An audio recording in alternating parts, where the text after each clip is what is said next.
자, 더불어민주당은 비명계 의원들이 본격적인 활동에 나선 가운데 이낙연 전 대표 보폭을 넓히고 있고요. 특히 한동훈 법무부 장관 또 주목도가 뜨겁습니다. 내년 총선 앞두고 민주당 현재 상황 어떻게 봐야 할지 더불어민주당의 정성호 의원 모시고 직접 이야기 나눠보겠습니다. 의원님 안녕하십니까? 네, 안녕하세요. 자, 이재명 대표 단식 이후에 복귀를 하면서 통합을 이제 내걸었는데 지금 상황을 보면 뭐 통합하고는 조금 거리가 있는 것 같습니다. 저는 상당히 통합을 하려고 노력한다고 보고 있는데 뭐 다르게 보는 견해도 있는 것 같습니다. 네. 이 대표가 그 체포동의안 가결되고 나서 그 이후에 영장이 기각되지 않았습니까? 네. 그 직후에 당내 그 강경 지지자들을 중심으로 해갖고 가결파 의원들을 색출하고 징계해야 된다 이런 목소리가 굉장히 컸습니다. 네. 그러나 그렇게 하지 않았지 않습니까? 오히려 대표가 통합을 강조하고 당내의 뭐 인사들이라든가 또는 당 외에 소위 그 강경한 지지자들에게 좀 자제해야 된다라고 말씀하셨고요. 최근에도 소위 말하면 뭐 개딸이라고들 불리우는 그 적극 지지자들에 대해서도 특히 발언에 있어서 소위 말하는 뭐 비명계 의원들에 대한 그런 공격이라든가 이런 걸 좀 자제해야 된다라고 요구하고 있습니다. 다만 당대표가 단식의 후유증 때문에 대외 활동이 좀 굉장히 지금 제한돼 있었지 않습니까? 그러나 최근에는 뭐 여러분들과도 만나면서 또 협조를 구하려고 노력하고 있고요. 그다음에 당의 뭐 전략위원장이라든가 민주연구원장 또 최근에 임명된 정치회기 의장 이분들 총선 과정에서 굉장히 중요한 역할을 하는 분들인데 다 비명계입니다. 또 비명이라고 얘기를 하고 그다음에 또 이낙연계 또 핵심이었던 분도 계시고요. 저는 그렇기 때문에 뭐 이 대표가 통합과 멀어진다고 하는 것은 좀 거리가 있는 이야기다 이렇게 얘기하고 싶습니다. 인터뷰 내용 중에 이재명 사당화라는 당내 불만이 자유롭게 개진되는 민주정당. 이렇게 말씀하시는 거 그렇지 않습니까? 당에서 당대표 물러나라 사퇴해라 비대위 구성해야 된다 이런 요구했지만 그런 얘기가 자유롭게 되고 있지 않습니까? 사실은 사당화 얘기하면 윤석열 대통령 사당화가 된 국민의 문제가 아니겠습니까? 대통령 선거에 승리했는데도 승리의 1등 공신 이준석 당대표라든가 뭐 홍준표 대구시장 같은 분들 징계까지 하시고 그다음에 경기도지사 선거 과정 통해 갖고 유승민 전 의원 거의 사실상 제거했고 그다음에 당대표 선거에 직접 개입해 갖고 3%밖에 안 되는 김기현 의원을 당대표 만들고 그 과정에서 뭐 나경원 안철수 의원 다 그냥 몰먹이지 않았습니까? 이게 완전 사당화된 당이죠. 거기에 비하면 민주당에서는 사실은 굉장히 소수의 의원들이지만 그분들이 자유롭게 얘기하고 있는 거 아닙니까? 거기에 대해서 지도부나 누가 언론에 출연해서 그렇게 뭐 그런 말 하지 말아라. 아무도 얘기하지 않습니다. 이게 민주정당 아니면 뭐. 그럼에도 너무 말들을 자유롭게 하는 것 같다는. 저는 사실은 오히려 그런 측면이 있죠. 사실. 그러나 그게 어떻게 민주정당에서 의원들의 어떤 그런 의견 개진을 막을 수는 없는 거 아니겠습니까? 그런 면에서 일부 강경 지지자들은 너무 당이 그런 분들 징계해야 되는 거 아니냐. 뭐 이런 말씀이 나오는데 그래서는 안 되는 거 아니겠습니까?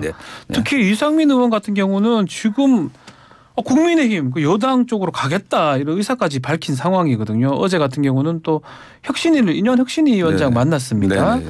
이런 행보에 대해서 지도부에서는 어떻게 보고 있습니까? 별다른 뭐 반응이 없습니다. 저는 좀 안타깝습니다. 이상민 의원 같은 경우 5선 중에 4선을 민주당 간판으로 당선됐습니다. 대전 유성이긴 하지만요.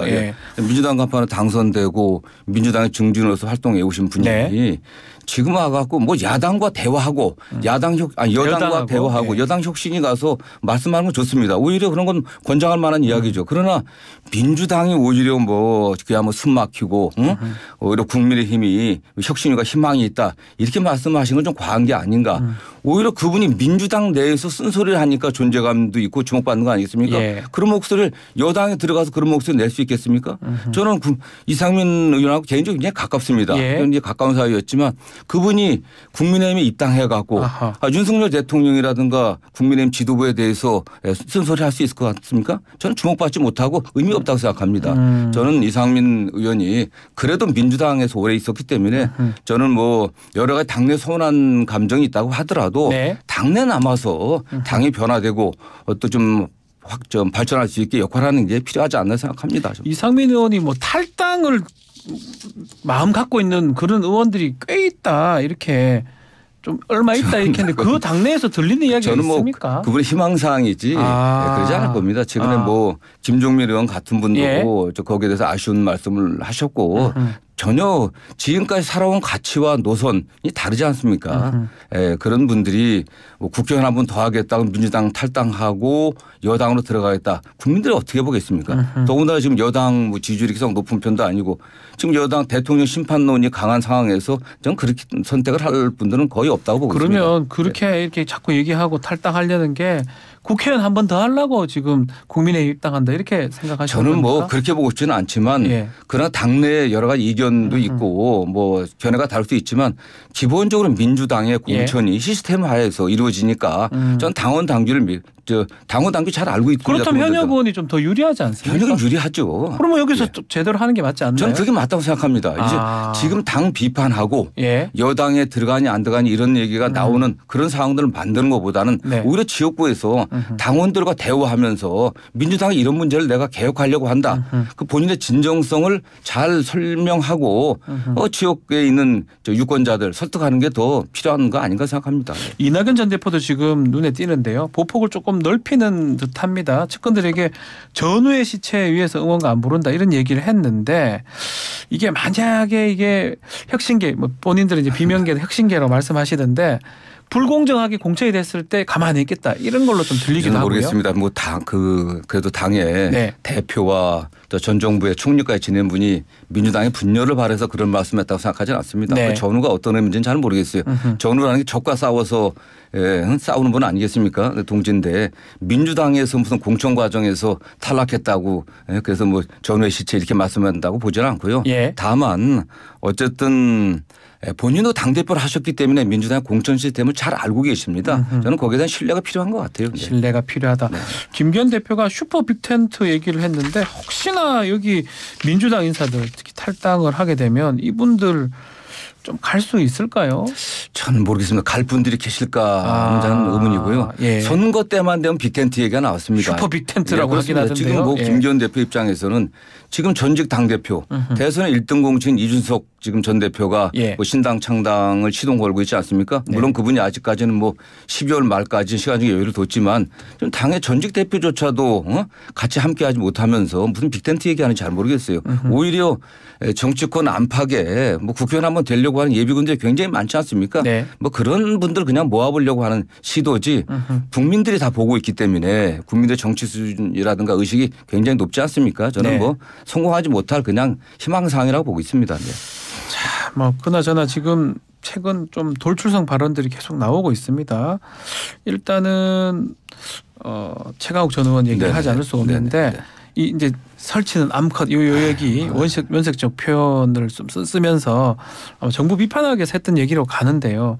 보이는데 어떻게 판단하고 있습니까? 뭐 아무리 본인의 그 진의가 본 뜻이 어떤 거라고 해명을 한다고 하더라도 매우 부적절하고 그런 표현들 쓰면 안 되는 거 아니겠습니까? 저는 뭐 당 안팎에서 뭐라고 하는 것도 있지만 본인이 국민들에게 좀 사과하고 좀 자중하는 게 좋을 것 같다고 보고 있습니다. 그게 이제 이 강경한 발언이라고 할 수 있는데 이 강경파 발언이 총선에도 리스크로 작용한다고 이렇게 보시는 겁니까? 그렇죠. 사실 말 한마디 때문에 총선의 국면이 바뀐 경우가 여러 건 있었습니다. 뭐 제가 저희 당에서 있었던 일들이기 때문에 말씀드리기 곤란하지만 정말 조심해야죠. 국민들은 다른 뭐보다도 국회의원들의 그 태도 그들의 품격을 보고 있습니다. 사실은. 그렇기 때문에 최강욱 의원님 현직 의원은 아니지만 그런 민주당의 의원은 아니었습니까? 그렇죠. 정말 당을 생각한다고 하면 완전 품격 있게 했으면 좋겠고요. 또 당의 의원들도 정말 그런 자리에서 그런 얘기 들으면 바로 그 자리에서 사과하고 자제시켰어야 되죠. 사실은. 지금 뭐 SNS에 지금 의원님이 구하지문 설참신도 적으신 거 맞습니까? 그 얘기도 했는데 지금 아침에 보도 보면 또 국회의원 민주당 국회의원 단체방에서 또 한참 설전이 벌어졌다는 얘기가 또 있습니다. 뭐 본 뜻이 어떠냐 저떠냐 이게 또 그게 또 뭐 일부 보수 언론에 또 크게 보도되고 하니까 그 본의는 그게 아니다 이런 걸 해명하는 과정에서 뭐 갑론을박이 있었던 것 같은데요. 저는 뭐 그런 것도 좀 자제해야 될 것을 보고 있습니다. 지금 뭐 소위 그 정치판에 비밀이 어디 있습니까? 다 말 세워나게 되어 있거든요. 정말 이 문제에 관련해서는 당에 있는 모든 분들이 국민들에게 죄송하다고 얘기하고 앞으로 이런 일 없도록 하겠다. 이런 자세를 보이는 게 필요한 거 아니겠습니까? 그 단체방에서 아마 의원님들만 계시는 방이면 정 의원도 계셨을 것 같고요. 그렇습니다. 그리고 거기에 하는 건 어느 정도 좀 보안이 유지된다는 가정에서 할 것 같은데 이게 뭐 하자마자 바로 그냥 언론에 노출된다. 이 부분은 어떻게 봐야 정말 됩니까? 저는 이런 일들이 여러 번 있었는데 정말 부끄럽습니다. 의원들 간에. 그러면 그 얘기를 못 할 거 아닙니까? 이제 유출될 수 있다면. 그럼 서로 간에 속내를 얘기를 못 할 것 이렇게 같은데. 되면 신뢰가 상실되는 거거든요. 국민들이 또 민주당 의원들이 네. 의원들 간에 서로 속내를 이야기해야 되지 않겠습니까? 그렇죠. 그러면서 서로의 그 간극을 좀 좁히려고 해야 되는데 그 말이 밖에 새어나가면 어떻게 이야기를 하겠습니까? 일반인들도 네. 뭐 저도 단체 방들을 많이 이제 하는데 정말 여기서 말해도 되는 곳하고 안 되는 곳 구별해서 얘기를 하긴 하거든요. 네, 네. 아주 형식적으로 하는 곳은 거의 뭐 어떻게 보면 답을 안 하거나 네, 네. 아주 공식적인 얘기만 하는데 그렇게 돼버릴 가능성도 있겠네요. 앞으로. 그렇죠. 사실은요 이게. 저는 뭐 의원들이 정말 이럴 때 서로 신중하고 네. 서로 동료 의원들 또 같은 당의 동지 아니겠습니까? 네. 서로 상대를 좀 배려하는 마음들이 좀 필요할 것 같아요. 네. 누군가 의도를 갖고 언론에 얘기를 했다 이렇게 보시는 뭐 건가요? 그렇게 뭐 얘기하고 싶지 않습니다. 네. 예, 알겠습니다. 자 이재명 대표 얘기도 좀 해보면 재판 자체가 지금 특히 위증교수 재판 네. 이게 지금 분리가 되면서 주3회 법원 가는 게 이제 현실화 될 것 같은데 총선 앞두고 특히 위증교수 재판이 혹시 나올 수도 있을 것 같고요. 앞으로 이게 변수가 될까요? 어떻게 저는 보십니까? 모르겠습니다. 뭐 네. 우리 앵커께서도 뭐 변호사를 하셨으니까 예. 하지만 법 하고 판사들이 있습니다. 지금도 하고 있습니다. 예. 통상적인 절차를 진행한다고 했기 때문에 네. 저는 통상적인 절차를 진행한다고 보면은 네. 뭐 총선 전에 선고하기 굉장히 어려울 거로 보고 있습니다. 다만 같이 기소된 공범이 문제가 되는데 뭐 공범에 관련해서는 분리해서 선고할 수도 있고요. 네. 저는 그 위증과 위증교사가 별개라고 보고 있기 때문에 위증 부분에서는 자백하니까 그럼 선고할 수도 있고 위증교사 부분은 여러 가지 다툼의 여지가 있습니다. 따로 봐라. 예, 네. 또 따로 분리해서 또 선고할 수도 있기 때문에 저는 뭐 여러 가지 연말이고 또 법원의 정기 인사도 있고 또 통상적인 절차라고 하면 어차피 이게 다투고 있기 때문에 네. 증인도 많이 나와야 될 것이고요. 그렇다고 보면은 총선 전에 선고하기는 뭐 거의 불가능하고 만약 총선 전에 선고한다고 하더라도 네. 저는 뭐 개인적으로는 지금 무죄 나올 거다. 무죄로 보시는 확신하고 거군요. 있습니다. 네. 어쨌든 이재명 대표가 여기 좀 너무 신경을 쓰다 보니까 총선이나 정무적 어떤 일에 대해서 좀 신경을 덜 쓰는 거 아니냐. 모르겠습니다. 경기도지사 할 때도 예. 선거법 재판을 굉장히 힘들었거든요. 맞습니다. 그러나 도정 업무가 굉장히 많지 않습니까?